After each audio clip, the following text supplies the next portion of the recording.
All right.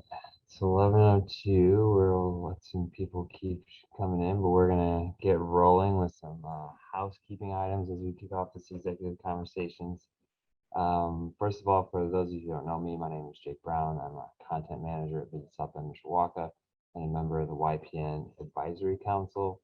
We want to start by thanking our program sponsors, Gibson and Indiana Michigan Power, and remind everyone that our next event is Wednesday, September 22nd at 4:30 p.m. at Bistro 933. A little networking, very casual, some light appetizers, cash bar, should be fun. So if you can make it, please do. And now we're just going to kind of roll in the executive conversation. So we're joined today by Rob DeCleene. He's Executive Director of Visit South Bend Mishawaka, my boss, and Executive Vice President of the South Bend Regional Chamber. Rob, first, just thanks for carving out the time and joining us today. It's a pleasure to be with you, Jake. Thanks for having me. No problem. So as we get started here, we want to talk a little bit about your background, Rob. You've been in tourism hospitality your whole life, but before we get into that, you're born and raised in South Bend. I know I'm very proud John Adams grad. So can you talk a little bit just about your time growing up in South Bend and how you got started in the hospitality industry then? Yeah, so I'm the youngest of 8 kids, and we're the typical large Catholic South Bend family. I grew up on Rockney Drive. You could hear Notre Dame Stadium from our yard. So I grew up with that. And then as soon as I was old enough, my brothers just like took me along and we would bum tickets every Saturday. Back then, you could just kind of circle the stadium and kind alumni and friends would just oftentimes give kids tickets. And so I was sort of weaned on Notre Dame football. And so that was a nice, very nice, fun memories of childhood. But as the youngest, I was a surprise in my family, so not planned. So my parents were a little bit older when I was born, and we traveled a lot. So that as they neared semi-retirement, it was about the same time I got my learner's permit, and I basically became the chauffeur because as the last of the family, they had gotten over the nervous jitters of having any child drive for them. By the time I came along, I was literally, I was definitely their chauffeur. And that included cross-country road trips and regional road trips. And we took train trips. And we literally just crisscrossed the country while they still had a child at home that wanted to go with them. And then also even a driver. And so that sort of just really, I saw the country. I loved everything about it. And then we're an IU family. And when it came time to go to IU, there was a relatively new major. At the time, it was the School of Health, Physical Education, and Recreation. Now it's the School of Public Health, but it was tourism management. And so because I was just coming off all these great memories and these great experiences, and even continuing them in my early college years with my parents, that I was just drawn to that. And so I am a unique individual in the sense that I am actually in the industry that I went to college for. So. Yeah, I am not. Yeah, so as you look back on that, how did your experiences with travel kind of influence your desire to work in travel, and has it kind of matched up? Has it been the fit that you hoped it would be? Yeah, so it's funny, I remember I was again, we're an IU family, so by the time I got to IU, I had brothers there for 10 straight years, and then I came along, and my older brother in that hierarchy was a Kelly School of Business major at IU, very, very successful, passed the CPA the first time. That my other brother was an optometry major, so was in an optometry school still when I got to IU. So when I chose tourism management, it wasn't necessarily my dad's favorite choice, and there was some conversations about that went on for at least a couple of semesters. But I did end up winning out. But my sister, so I have one sister in that lineup of 8 kids. There's 7 boys and 1 girl. And my one sister is second oldest, and she had relocated to Reno, Nevada in the early '80s. And Reno is very much a tourism town. So she was a big asset for me, an ally for me, as we were convincing my dad that this was actually a worthy career to pursue, because she saw firsthand what tourism did in Reno. Obviously, tourism does a lot in South Bend, but it's a little bit more. It's a bit of a different market. So what that led to, as part of my degree, we had to have field experience and then an internship. And it just so happens that I was able to get a part-time job the summer before my senior year at IU for my field experience at the Bloomington Convention and Visitors Bureau. I wasn't too familiar with Convention and Visitors Bureaus prior to my coursework. I became familiar with them, and then Bloomington has a visitor center. So I was one of 4 students, IU students per semester, that worked the front desk at the visitor center. So got to know the industry, got to know the market, got to know Bloomington so much better, because I was basically becoming an expert on what people needed to do and see and experience in Bloomington.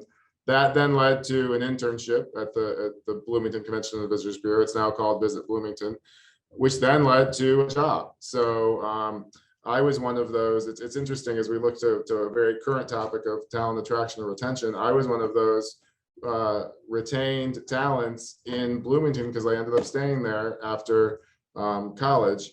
And it ended up being a great experience. So I spent about 2 years at the at Visit Bloomington, then went into the hotel industry for 5 years, got some great experience, had some fantastic opportunities to travel up and down the East Coast for a regional position I was advanced into.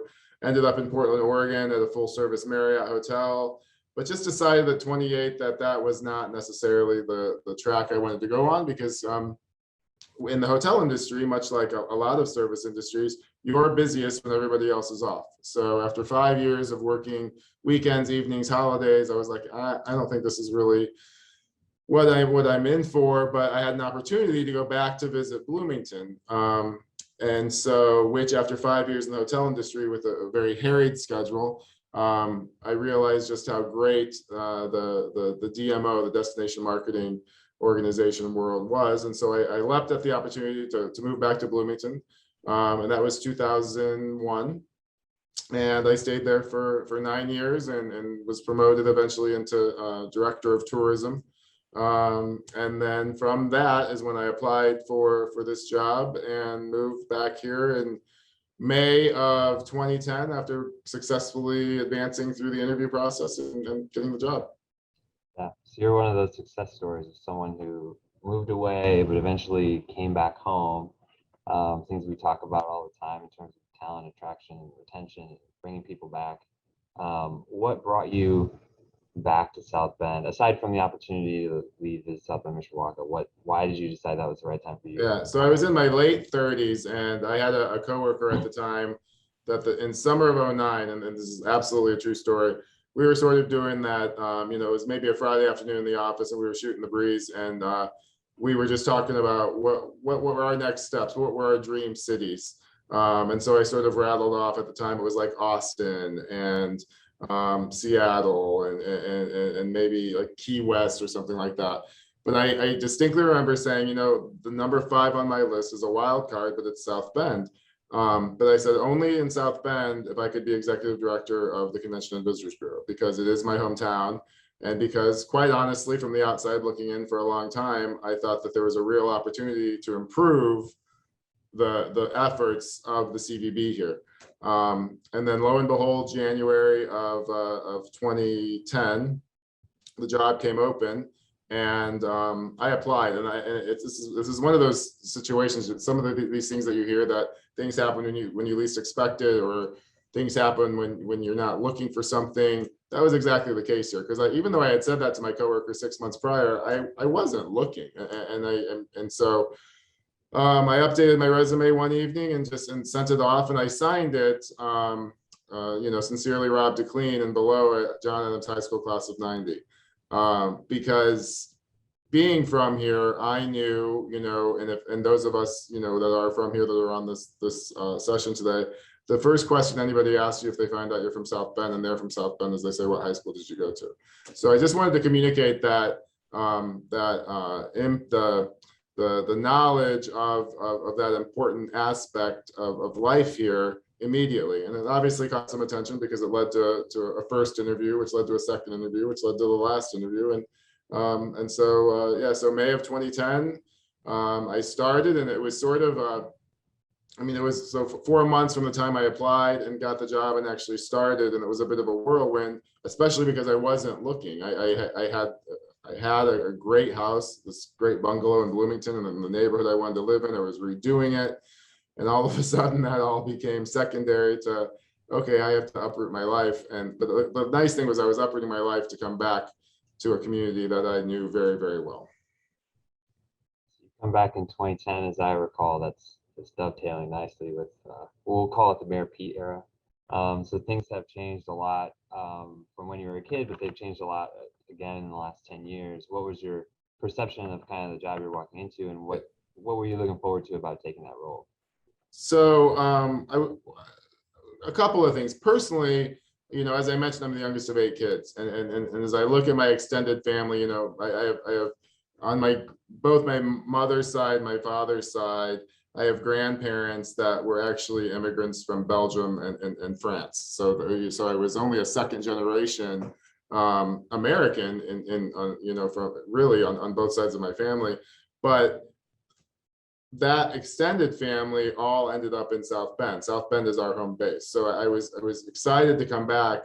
And even though a lot of my family has moved away, we're now, they all circle through here at some point, whether it's for a game, whether it's for a family event, whether it's for just coming back to visit some people, they all circle through here. It just happened last week. I had a niece I hadn't seen in far too long that was in town with her husband and 2 daughters from Florida.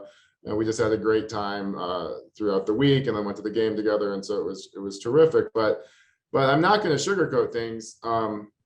May 2010, South Bend was a very different city. And my first year back was not an easy transition. I was coming from Bloomington, and Jake's an IU grad. I'm an IU grad. And those of you that have been to Bloomington or have friends at IU, it's a pretty fantastic college town. I would go so far as to say it's a quintessential college town. Really terrific quality of life, tons of things to do, very diverse population, very accepting and open population, very progressive. And I came back to South Bend, and we were still sort of emerging from the Studebaker era, even, almost 50 years removed. But we were still struggling a little bit through that. Some things had really started happening with Notre Dame. Eddy Street Commons was far into development. The Fairfield Inn opened the summer I came back. But that was a bright spot, but there was a lot of work to be done. And that first year, so I started in May. In January is when Newsweek named us a dying city. But I have to say, I had spent the day in Grand Rapids that very, very day. There was an art exhibit I went to up at their art museum. And I got home that night, and I was just scrolling through my Facebook feed, and I see this link, South Bend's a dying city. And I clicked on it, and on the list, Grand Rapids was #1 on that list of dying cities. And having just spent the day there and being incredibly impressed with Grand Rapids, I sort of didn't really give that ranking too much credence, because it was like, I'm not exactly sure what methodology they were using, because if you can call Grand Rapids the #1 dying city, something's wrong. But anyway, what was even though that was a terrible ranking to get, it really galvanized the city. And there were a lot of community leaders at that point that had very strong, deep ties to South Bend, just like I did. And it was literally the kick in the pants that we all needed and we all used to start changing things. And then it was later that year, in 2011, that Pete declared his candidacy, ran for mayor, was elected at age 29. And that was literally the pivot point. We still had a long way to go, but I mean, people were just on the same page, and there was just a level of excitement about the opportunity we had, as opposed to dwelling on the 50 years of Studebaker leaving and other manufacturing leaving and whatnot. So it ended up being, I'm glad I stuck out that first year, because it ended up being and has continued to be a really great opportunity and a really, really exciting time to be in South Bend. As you look over your last 10 years as executive director. It's a high profile public leadership position in town. Um, how was that transition for you career wise to be in that position when you came back, and then how has it evolved for you over the last 10 years? Yeah, I have to say, South Bend takes care of its own, and that is not that's not something new. And so it was a transition for me. I was not the number one person in Bloomington, so I wasn't necessarily the go-to person. Although I was sort of by proxy because our executive director at the time didn't really care for the public eye, so he would just defer things to me a lot. So I got some nice practice with that, but it was definitely stepping into a much broader role and a much more, as you say, visible role. But the fact that I was from here, I really was given a lot of leeway and a lot of opportunity to prove myself, because I think a number of other community leaders and even local media were proud that one of South Bend's own was going to be leading the very important efforts of promoting the community. So so it was a somewhat, I don't want to say easy transition, but I guess it may be somewhat of a natural transition is how I would put it. So it worked out well. Sitting in where you are now in the role, is there any advice you would give yourself 10 years ago as you stepped into it? I'm trying to block the sun. Oh wow, that's a good question. You know, be patient. I mean, because and I remember I spent you can ask Nicole's the only staff member I still have from when I started here, Nicole Lawler. Some of you might know her, but I wasn't in the office for the first 3 months, because I'll be also honest with you. Another obstacle. I was the fourth person in 4 years when I took my job. So we were an organization in flux. Now the fourth person, was somebody that had been here for 9 years, and he left and took this job up in Kalamazoo, Michigan. But then his successor stayed 11 months, and then the next successor stayed 11 months. So so in May of 2010, I'm number 4 out of 4 as you look from 7, 8, 9, 10. And so I just spent the first 3 months talking to every hotelier, every community leader, organization, stakeholder, board member, restaurateur, you name it, and just to get feedback about, at the time we were called the South Bend Mishawaka Convention and Visitors Bureau, and I just was not around for 3 months. And I really took those meetings to heart. And I just remember hearing from a few different hoteliers in particular, and we're funded by a hotel tax. And they just would genuinely ask me, like, what's wrong? What's wrong with South Bend? What's wrong with the CVB?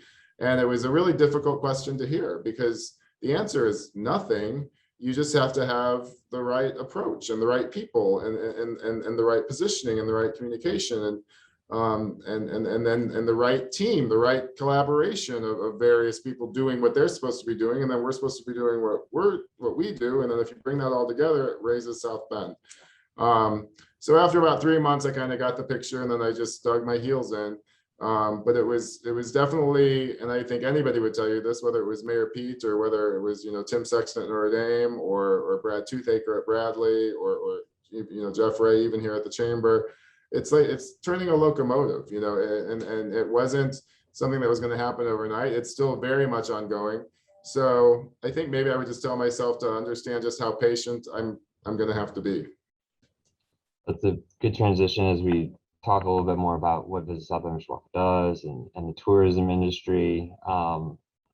If you were, I guess, in an elevator with someone and they were like, Convention Visitors Bureau, Destination Marketing, what do those organizations do? Yeah. What would you tell? What's the elevator kind of? I would tell them it's actually a really brilliant concept with a really brilliant funding mechanism, because everything we do goes back into generating more funds that fund our organization. So we're funded by a hotel tax. So currently our hotel tax is 6% in St. Joseph County, and it's actually about to change to 8% on October 1st, when we'll talk more about that later. But that's the model pretty much across the country. Most and in Indiana, the Destination Marketing Organization, or DMO, are all county-wide.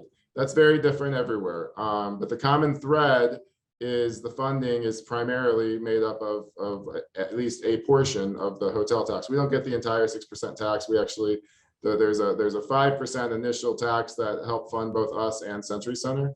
And then it just goes into various other initiatives after that.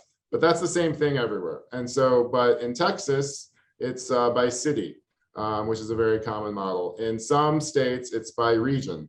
What is an unusual model is the fact that we are consolidated with the chamber. Only about 12% of DMOs across the country are chamber bureaus.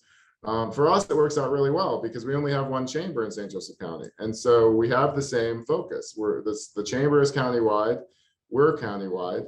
And all we do with a pretty laser focus, I was explaining this to my niece that was in town last week, is, you know, my job is to put, and our team's job is to put South Bend's best foot forward. I mean, that in everything that we do. So whether that's marketing, you know, or across our social media platforms, or whether it's showcasing the new website, or whether it's trying to sell to sports groups or convention groups or meeting groups, or just running ad campaigns to bring in the leisure traveler, or you know, working with various partners to promote different events that are going on, working with Notre Dame, you know, to enhance the football fan experience, or any, you know, visitor experience that's university related. That's the essence of what we do. And so I think that's, if I had to put it into one sentence, is we just try to put the community's best foot forward in everything that we do.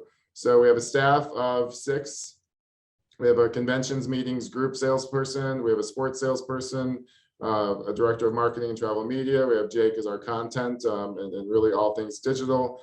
And then a position that we're really fortunate to have, and I think all of my team would tell you this, is our creative specialist. So we have an in-house designer that just does all things creative for us. So, you know, whether it's design, or whether it's video, or whether it's photography, it's pretty fantastic. And so what you're sort of maybe understanding is as our mission is to put South Bend's best foot forward, we're somewhat of an agency for the county's external efforts. So a lot of times people don't quite understand what we do because they don't see too much of what we do locally, because we spend all of our money outside of St. Joe County, because we're trying to bring people here. And ultimately, the golden ticket is when we get people here and they spend the night in a hotel. Because then again, I go right back to, it's a self-generating funding mechanism paid for by visitors for us to bring in even more visitors when we hit the sweet spot. So it's a unique model. But again, it's very consistent across the country, and across the world for that matter. You know, every city has a convention, has a DMO. Obviously, there's countries with their own tourism organizations, states, what have you. But at the local level, the DMO, the consistency is it's funded by hotel tax. So when we think of tourism in St. Joe County, most people think of my background. It's Notre Dame football weekends, and they think like, that's it, that's the big tourism driver. But I know one of the things I learned when I took this job is there's way more going on. So can you kind of explain a little more about just the tourism economy locally and how football and other things sort of interact? Absolutely. And aren't we lucky to be home to Notre Dame football? I mean, it's one of the top, I would say, 3 marquee college football programs in the country. And we couldn't be more fortunate to be able to host that. And to have it back more than anything. And we have 7 home games this year, but you know, I'll just put that, that's how I'll put it in perspective. We love it. It's the most impactful events we host throughout the year, hands down. But it's 7 weekends, it's 14 nights. So there's 45 other weekends, there's 351 other nights that our 5,038 hotel rooms need to be filled. So while we're very appreciative of all the notoriety and PR and bucket list visitors we get for football, it's up to us to then take that attention and draw even more attention to South Bend to fill those other 45 weekends and 351 other nights. So it's a wide variety of things. I always like to start with the fact that we have 5 colleges. You know, it's Notre Dame, yes, hands down the marquee school, but you have St. Mary's, you have Holy Cross, we have IU South Bend, we have Bethel, that means we have 5 commencements, we have 5 parents weekends, we have 5 student move-ins, we have 5 freshman orientations, we have 5 sets of alumni that come back for various reasons. So that's huge. As I mentioned, we have a sports salesperson. Youth sports and sports tourism, not Notre Dame related. I always like to clarify that, but youth and other amateur sports events are by far our #1 visitor market. In 2019, which is what we're benchmarking, we had just over 39,000 hotel room nights dedicated to youth sports events. And so it's huge, and it continues to grow for us, and we're very successful with those efforts. And that's not unique to many second and third tier cities like us. Fort Wayne, would tell you the same thing. Hamilton County, where Carmel is, home of Grand Park, same thing. Bloomington has a sports salesperson. It's sort of the sweet spot. It's sort of the bread and butter for a lot of DMOs these days, because it's become kind of the new family vacation. Because every family with kids or multiple kids, they're all playing in tournaments on the weekends. And that becomes the weekend getaway, or in the summertime, it could be a week-long tournament and they come in for a week and whatnot. So that's huge. The convention market continues to be huge for us. Century Center is a great facility with 75,000 indoor square feet of space, including a new esports arena, significant outdoor space on Island Park. But because of COVID, that's still a market that's slowly coming back. Business travel and meetings and conventions still slow to come back, but we're very, very active in pursuing them. That product has been enhanced lately because of the new hotel additions downtown. We have about 640 hotels downtown that are either connected or within walking distance to Century Center for those meetings. So that's huge. But then it's also the leisure market, the people not necessarily coming here for a specific reason, but really for the overall destination experience, for a weekend getaway, whether Chicago's our #1 feeder market. So getting out of the city for a weekend and coming to our smaller city. And then not to be overlooked is the VFR. And so in our world, we have a lot of acronyms, and VFR is visiting friends and relatives. We all host friends. Like I said, I had friends here or family here last week. They did stay in a hotel, but there's also that market. The VFR market is significant, and that's our chance to be ambassadors for our community and show off the best of what we got, show off our best restaurants, or your favorite things. And hopefully, create some fans in the process. It's a good transition. We talk all the time about how DMOs are external and people in the county may not know everything that we're up to, but it is, I look at us as a resource for locals. How do you view the organization as a resource for locals and what they can get from their destination marketing organization? Well, I would just encourage you. I mean, Jake, I'll give you a shout out because we have a fantastic social media presence. So by all means, we're across the board on all the platforms. Please follow. It's all Visit South Bend. And we're constantly throwing out recommendations or images of user-generated photography and whatnot of people out there enjoying the community. We publish a visitor's guide every single year, and Jake knows this, but I tell the marketing team all the time that we have to think of the local as we're publishing that. It's actually the #1, and I'm sorry about this, son, but there's absolutely nothing I can do about it. The #1 target market for when we're publishing that visitor's guide is the local, because I want a local to pick it up and flip through it and just be like, yeah, this is South Bend, this is Mishawaka, this is St. Joe County, and we do have all these things, and presented in such a way that is putting our best foot forward. It all sort of ties into each other. So, and then we're checking out our website. We're really proud of a brand new website that we just launched August 26th. So we want to be those resources, and not just a visitor's guide. We have a kid-friendly brochure. We have a museum brochure. Our creative specialist right now, one of our primary projects is we're creating a river brochure. How can you experience the river in St. Joe County and in both South Bend, Mishawaka, and up into the county near St. Pat's and whatnot. And that's going to be a foldable map on one side with all of the information on the other. So you can just literally take it with you and experience the river. So Yeah, there's a wide variety of ways that we try to reach the local and can be an asset for you when you are hosting friends and relatives, or when you just want to have a different perspective on South Bend. I mean, I would like to think that you could pick up our visitor's guide or go to our website and learn something, and then follow through with that kind of a great experience that then for yourself, but then for you to experience with somebody else the next time they come to visit. I will also give a shameless plug for our digital parks pass. If you're looking to get outside this fall and explore, you can find that on our website too. So we're branching into some. Yeah, and thank you. I mean, that's a classic example. We've only launched one pass so far, but we signed on with a vendor that we have unlimited passes that we can develop over the year of our contract.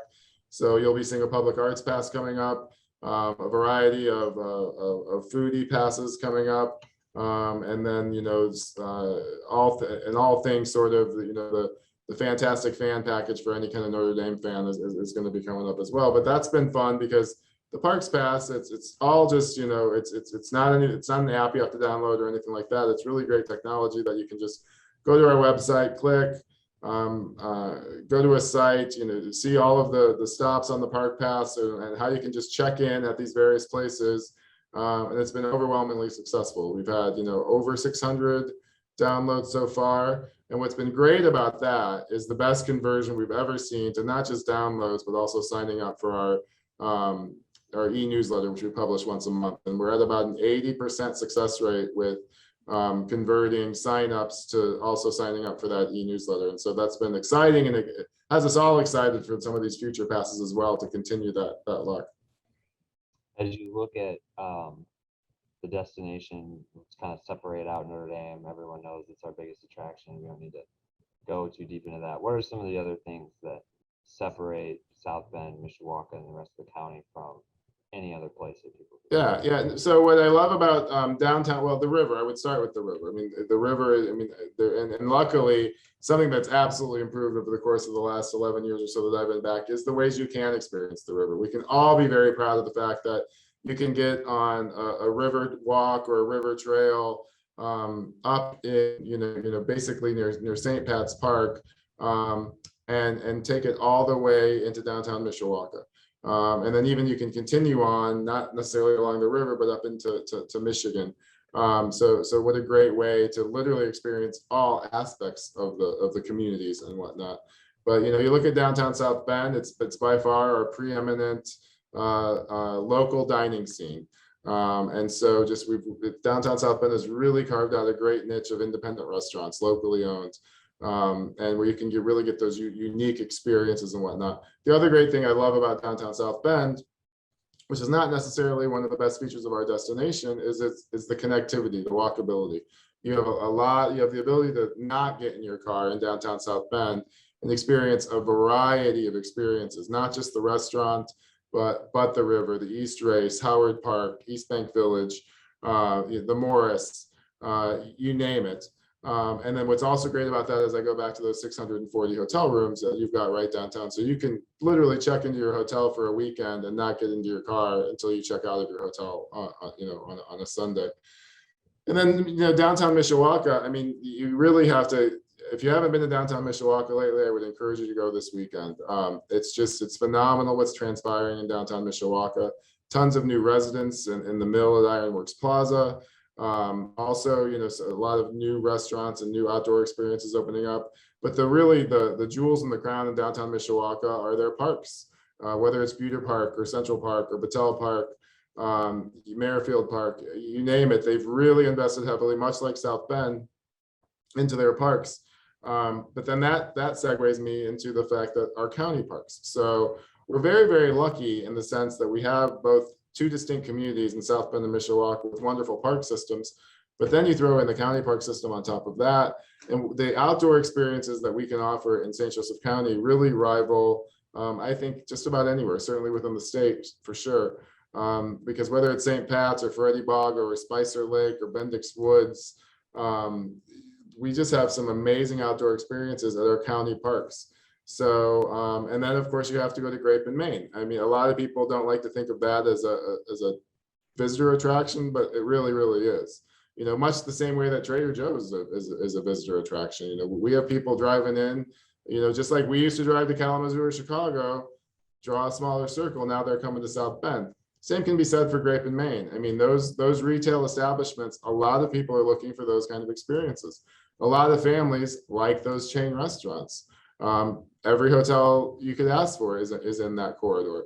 So, that's just, and we see in our demographics, the Great Main Corridor is one of our most visited corridors outside of Notre Dame within St. Joe County, because there's so many services out there that visitors either need or seek out while they're here.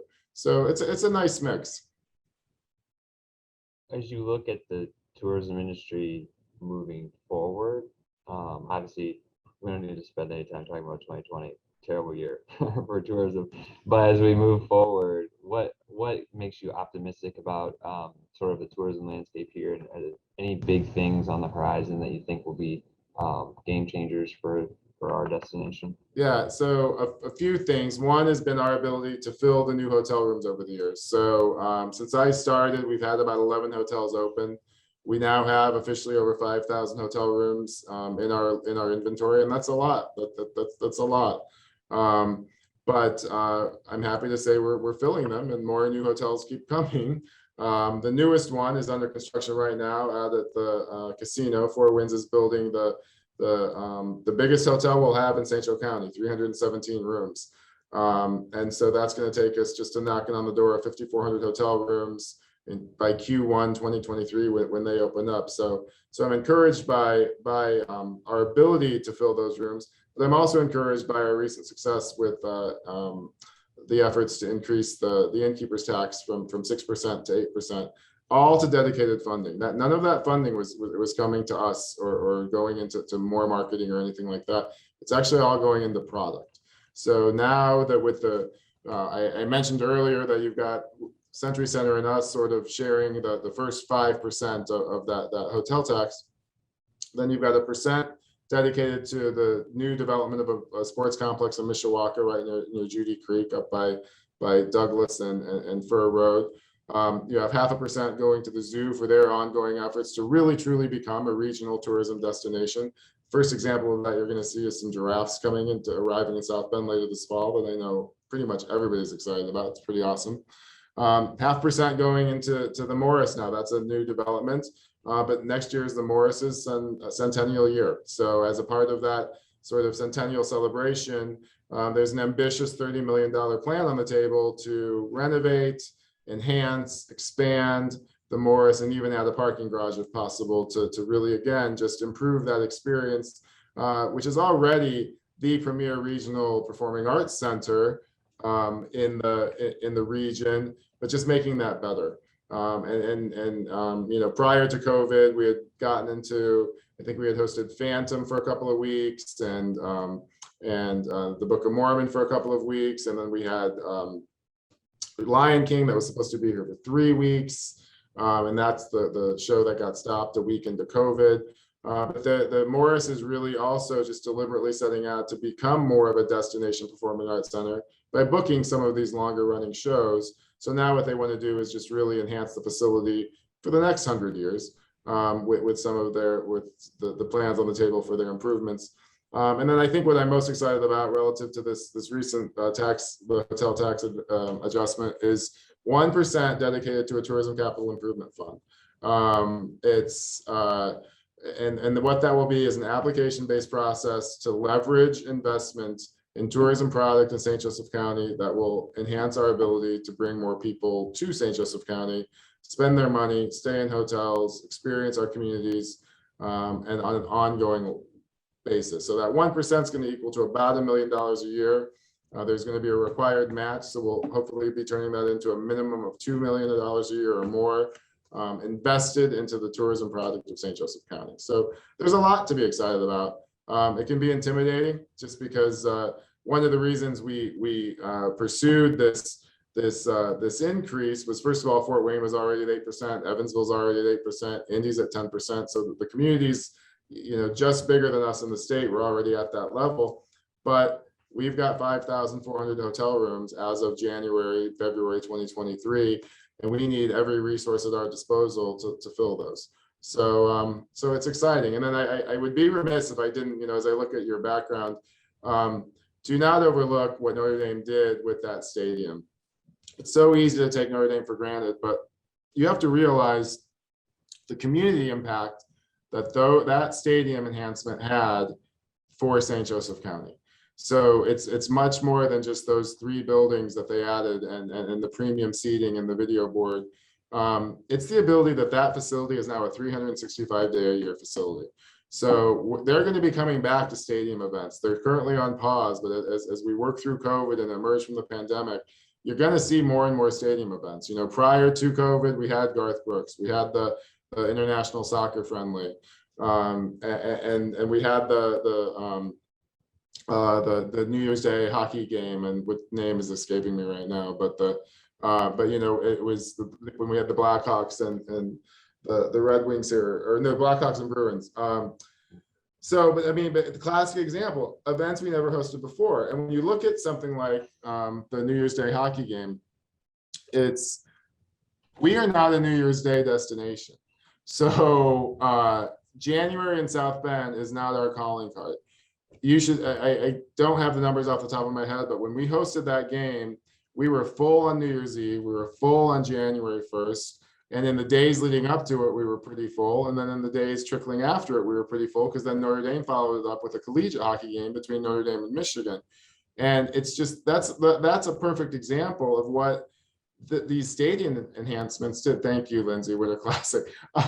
That's a perfect example of what these stadium enhancements did. It gave us opportunity we never would have had before. And so we're very excited about more things to come there. Again, as we emerge, as we move on from the pandemic, it's a very intentional focus of Notre Dame to bring more stadium events to our community, which have a direct impact on our local economy. We have a question in the Q&A, and I know this has come up in the office before. So speaking on Grape and Main and Mishawaka, are there any plans to make that corridor more pedestrian friendly? Because it's pretty much it's not very pedestrian friendly right now. Do you know anything about what Mishawaka might want to do there? I know, having just gone to a networking at lunch earlier this week, I know Mishawaka is very, very focused on that downtown area, and the downtown area is extraordinarily pedestrian friendly. And the park system and the connectivity between the parks and whatnot. I would like to think that there's good chatter going on with the Great Main Corridor and making it more pedestrian friendly. It will be an ambitious project, because when you look at just what downtown South Bend did, over a multi-block stretch with the smart streets, that was about $25 to $30 million. But I think it's going to be something, and this is just me talking, I'm not at all, this is my speculation. I just think it's going to be something that has to be inevitable at some point, because you've got about a third of our hotel rooms are in that corridor in Mishawaka.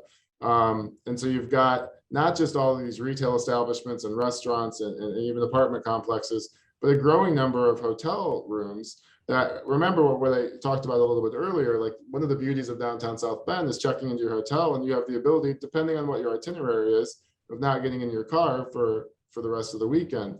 That's just not an option over there. You have to get in your car, because otherwise it's actually somewhat dangerous if you try to walk from one place to another on the Great Main Corridor. So I think there's going to be a certain inevitability to it, but it's going to be quite a project, and it's going to require multiple funding mechanisms, because it'll just be it'll require some matching grants and some different things like that. But what a great enhancement to the livability and visitor friendliness of our community if we could improve upon that corridor.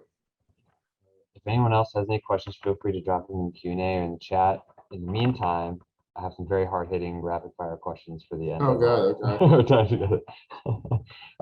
So the first one, what's your favorite restaurant to take people when you have out-of-town visitors? Parisi's. Wow. It's old school South Bend. I love the menu. I love the bar. The bar is very European. I like Europe a lot. It's not too far from my house.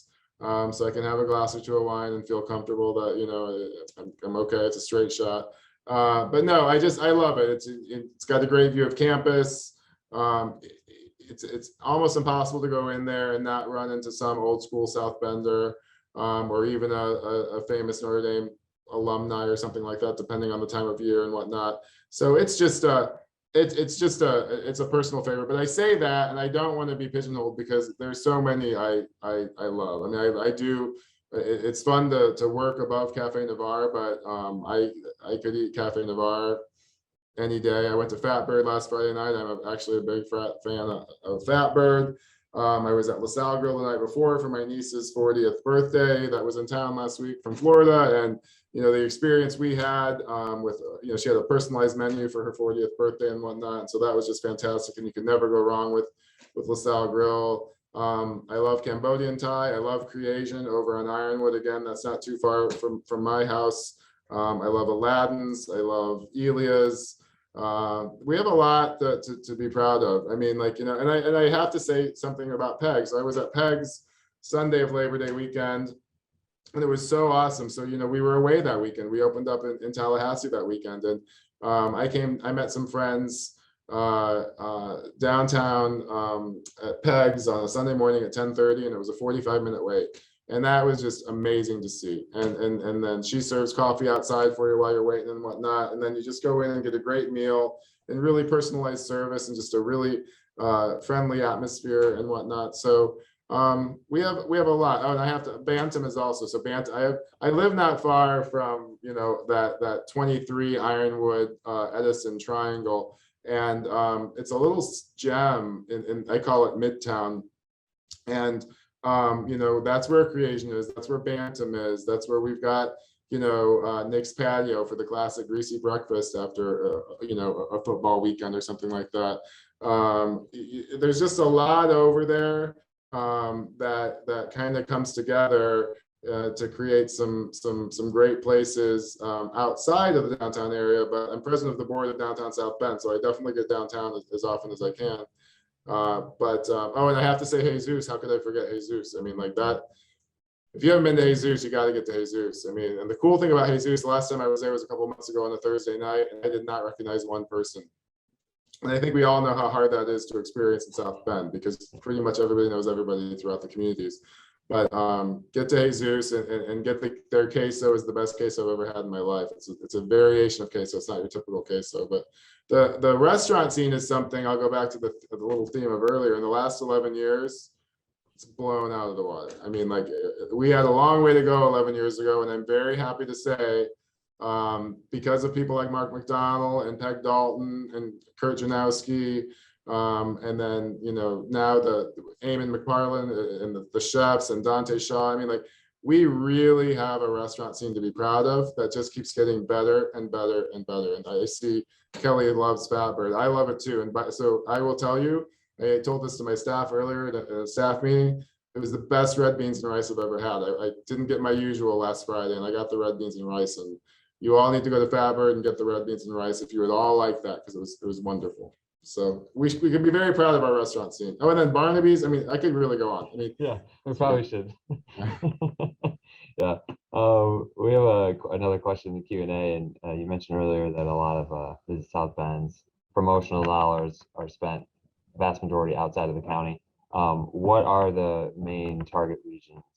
Yeah, you know what? We're addicted to digital. I mean, Jake's sort of coordinates all that for us, but digital, just you get instant feedback, and it really is addictive. You know, because you see what's working and what's not working. You can make adjustments on the fly. So we do seasonal campaigns with an agency we've been using for years. All social media platforms, you know, Facebook, Insta, Pinterest, believe it or not, we've had a lot of success with. Search, of course. And then just some things that we're going to be experiencing with Amazon Media actually coming up this fall. So we do a lot of digital efforts. We also mix it in with some other things with our contract with Notre Dame Global Partnerships, which is sort of their sports marketing arm. We're doing some radio experimentation this fall, really directing people to the new website and whatnot.